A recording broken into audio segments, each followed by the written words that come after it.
Good day, sir. Our topic is all about deontological ethics by Immanuel Kant. Immanuel Kant was a German philosopher who is considered one of the central figures of modern philosophy. He made significant contributions to various areas of philosophy, but he is particularly known for his work in ethics, which is part of his broader philosophical system that also includes works on metaphysics and epistemology. Immanuel Kant's approach to ethics is known as deontology, which comes from the Greek word "deon", meaning duty or obligation. Deontology is an ethical theory that emphasizes the rule of duty and moral rules rather than the consequence of action. According to Kant, the rightness or wrongness of action does not depend on their outcomes but whether they fulfill our moral duties. One of the key concepts in Kant's ethical system is the categorical imperative. So what is categorical imperative? The categorical imperative guides us to consider whether our action can be universally applied and whether they respect the intrinsic worth of humanity. It transcends personal desires and serves as a fundamental principle for moral decision making. So, which is universal moral law that applies to all rational beings and dictates that we should only act according to maxims that we would want to become universal law. This principle is meant to guide moral reasoning and help determine what our duties are. Kant believed that morality must be grounded in reason, that moral principles should be obeyed out of sense of duty, not because of personal desires or inclinations. The only actions performed from duty have moral worth, and the intention behind an action is crucial for its moral evaluation. Kant's deontological ethics is a system of moral philosophy that focuses on the intrinsic rightness of action based on duty and moral law rather than on the consequences of those actions. It's a framework that seeks to establish a foundation for ethical behavior that is rational or universally applicable. Deontological ethics by Immanuel Kant. So, as per Kant's ethical system, which is deontological ethics, it says it views a man as autonomous in most of himself or herself, as not subjected to external conditions, results, and mandates. So, in other words, a man can make decisions without being forced or threatened, without being concerned in the consequences, and not being affected by laws, rules, regulations, and policies. So, in a moral situation, there are formally an operative prior principle. So, what is a priori principle? A priori principle can be an fundamental concept that individuals follow before making decisions. It it also serves as a framework for moral reasoning. So, in priori principle, a person can make a person makes a conclusion or forms a judgment of the situation before making decisions. Example, you have your girlfriend pregnant, and you don't want your parents and their parents to know about your situation because you're afraid for a certain reason. So you are going to analyze your situation, think of your situation, make a conclusion, and form a judgment about your situation before you are making decisions, whatever your decision may be. You you may abort it or continue it or whatever your decision is. So, to be direct, a prior principle is more likely a guideline or steps into making decisions. So, highlighting this, there is also a a priori truth, which is, as Kant said, can help a person sort through his or her task of living ethically. So, in living ethically, priori truth helps you understand truths about what's right and wrong, since living ethically is knowing what's right and good. So, Kant has named these autonomous reason, goodwill, and duty of ethical living. Autonomous reason. The foundation, which is authority of human reason, is operative every time we confront a moral situation. So, autonomous reason ventures to know or acquires knowledge to know what is good in a moral situation, not basing in the authority of externals like laws, policies, and rules or regulation, and etc., but basing on the reason itself. So, how does a person know what's good by basing in the reason in a moral situation? So, a person conducts a moral reasoning. So, in moral reasoning, a person analyze or think of the situation, make conclusion, form a judgment before making decision. So that makes reason as the foundation of what is ethical. So if reason is the foundation of what is ethical, its source can only be goodwill. So what is goodwill? Goodwill is the motive behind the morally right actions. Goodwill is a commitment to do what is morally right simply because it is the right thing to do. The principles to guide moral judgment is existing in man, which is the moral authority. So, the origin of ethical obligation for man is the man's own goodwill.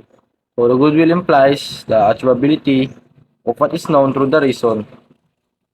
It can oblige a person insofar as he or she, himself or herself, through his or own reason, knows it as obligation. It is something that a person on his or her own can do or can manage to do.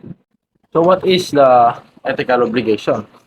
The ethical obligation, as per Kant, is the duty. Kant calls duty as the obligation that follows what reason deems as the action which is most worthy of our humanity. Duty is founded on human reason, passes through sorting out made by our autonomous reason. Our duty is what the reason determines as our obligation. It is not a duty if a person cannot do it, or it is impossible for a man to do. Duty, while founded on human reason for determination, is at the very same time as originating from goodwill as a voluntarily action that is doable for the human being. So somehow, uh, goodwill and goodwill and duty is connected because duty and obligation is a duty is obligation that goodwill as a source is originated at the very same time. So duties so our duty, our obligation is found in the moral reason, and goodwill is the commitment to do what is morally right. The commitment and morally action to do what is morally right. So duties are derived from rational principle and are obligatory to rational beings. So what is rational principles? Rational principle is more likely a rules or guidelines, and rational beings is the ones who are capable of decision making. So in other words, duties are found from moral reasoning, and its obligation follows capable of decision making, which is the persons or individuals.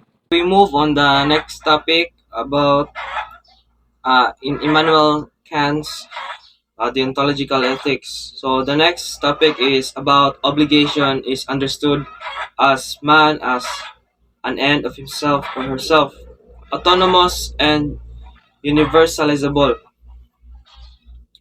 So in this in this topic, it talks about the obligation as a man. So, starting with in ethics, obligation means we have a responsibility to treat people as valuable in themselves, not just for what they can do for us.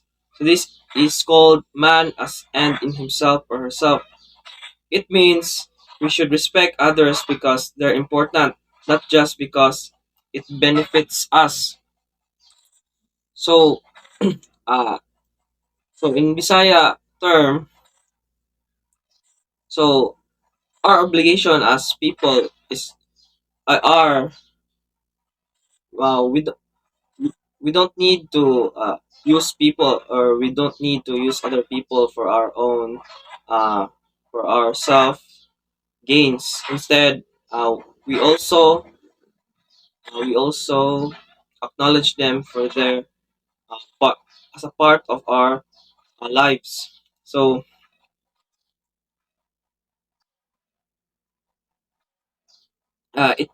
it means we're not just using other people so that it can benefit us, uh, but instead we also appreciate their efforts. So kita, kita mga tao, dili ta basta-basta magamit og tao para sa atong kagalingong uh, panginahanglan. So ato sad uh, i-consider ang ilang mga pamitaw, mga efforts o mga ilang natabang nato kay apil sila sa ato ang pag-grow, pagkuan pod uh, sa atong journey sa atong kinabuhi. So the next one is uh, autonomous. So autonomous means we have the ability to make our own choices based on what we think is right. So we're not just following orders or doing what others tell us. It's like having the power to decide for ourselves. So kita daw mga tao is autonomous. So kita natin kapasidad nga magbuot or maghuna-huna og sakto. So kita as agent of uh, uh, moral ethics. So naman tay saktong mga paghuna-huna. So atong utok is atop sa gamit sa saktong pagbuot. So wala na taga-follow kay tungod kay kanang na siya kanang consequences or kanang makaapekto ni siya nato, kundi natay pangutok nga ato na siyang buhaton kay dapat man siya natong buhaton ug unya kini kay sakto nga buhaton, di kay mali. So mura bitaw kanang matag walay gabuot nimo, like imo ra instinct nga imong dapat na siyang buhaton kay tungod kay kinahanglan unya sakto pod dapat kanang obligasyon nimo sa usa ka tawo nga imo na siyang buhaton kay mo na ang dapat unya ang sakto. Then the next one is universalizable. So kaning universalizable, it means that the rules or principles we follow should be something everyone could follow without causing problems.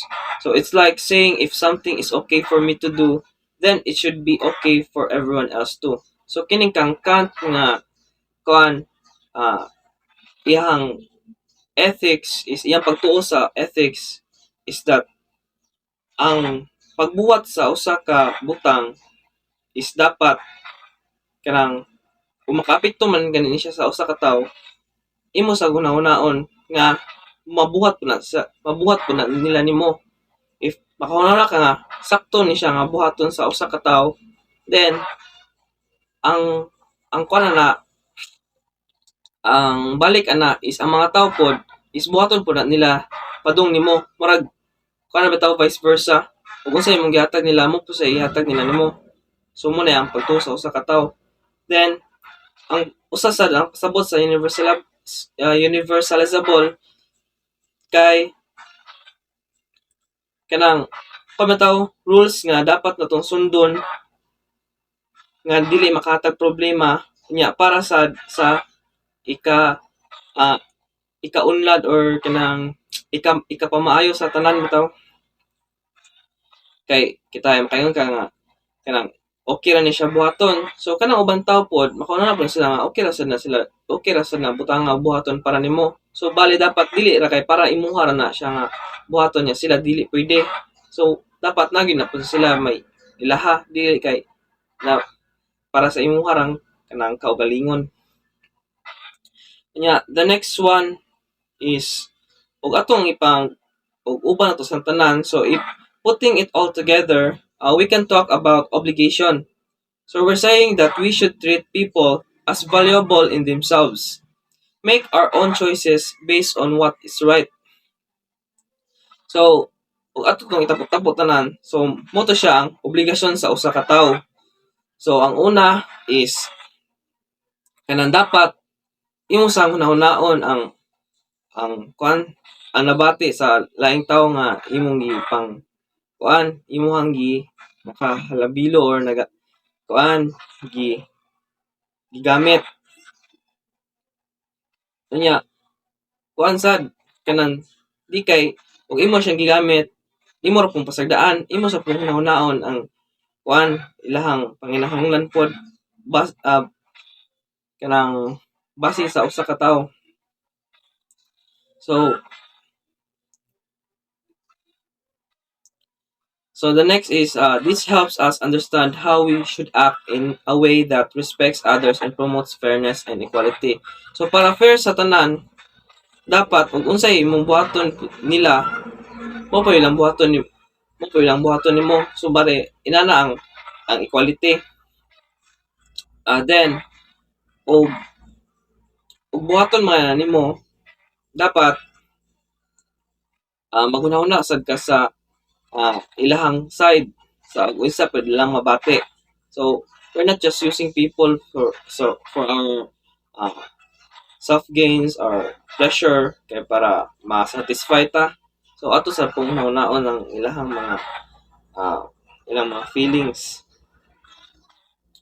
So kana sa tanan is obligation of a man. So kita wala naman ta nataw para sa atong kagalingon. Kita nataw kay para sa uban pod. So service po ta sa uban kay tao man sad sila, di man po sila di man sila butang nga ato rang gamiton para sa atong kaugalingong kalipay. So mo to siya. So the next is Good morning, sir. I'm Alan Carl Arnaido. Kintian ethics and religion. Kant's ethics are about doing the right thing because it's the right thing to do, not just because of the consequence. He said we should follow rules that we could want everyone to follow, which he called the